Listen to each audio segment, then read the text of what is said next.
We're extremely fortunate to be doing something that we are incredibly passionate about, and not only passionate about, but from which we derive a tremendous amount of pleasure and satisfaction. So if you're doing something that can do all of that for you, psychologically and spiritually, you want to do it. And you want to do it when you're 62, 72, and 82, and it has nothing to do with age. All we have to do is represent innocent clients. Who else gets to do that? We've had more people walk out of prison after corrections of injustices than any two lawyers could ever possibly imagine. There's nothing better that can happen to you as a lawyer. But it's not just true of us. I mean, it's true of the 50 plus people who work here at the Innocence Project. People come here to work not because they need a paycheck. People come here to work because they're incredibly passionate about what this project is about. Not just in terms of saving human lives, but of radically reconstructing criminal justice in America to make it more reliable, to make it more scientific, to ultimately make it more just. Every time that somebody's going to get out of jail, we sit down and we plan what lesson can be learned.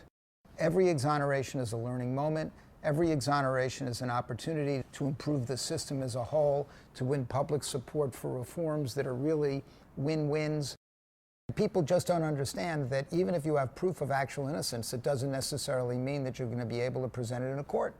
But the Innocence Project over the last 20 years has fundamentally changed that orientation, and this is beginning to be recognized. It starts as an ethical obligation, and soon I believe it'll be a clear constitutional obligation. Every time they go off and they arrest or prosecute or convict an innocent man, that the real bad person is out there committing other violent crime.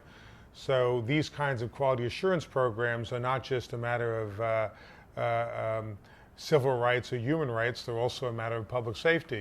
There's a whole question of getting the same kinds of protections in place that we demand of hospitals, of financial institutions, of any institution where life or liberty is at stake. Real quality assurance, where you have audits, you have real follow-up when things go wrong, and we don't really have that in the criminal justice system.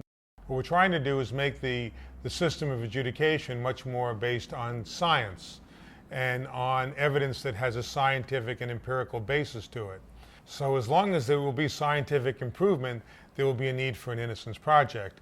One of the things that we appreciate now, as we have, more than 50 projects across the country and 10 projects abroad, is that to have a system that is based on the rule of law, where the rule of law is not based on your politics, your race, your net worth, but is actually adjudicated based on empirical evidence, is something that's good for the whole planet.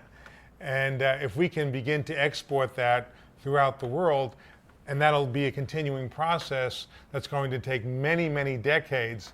It's going to be a long time before even that portion of the work will be satisfied. So as Barry pointed out, this is just the beginning.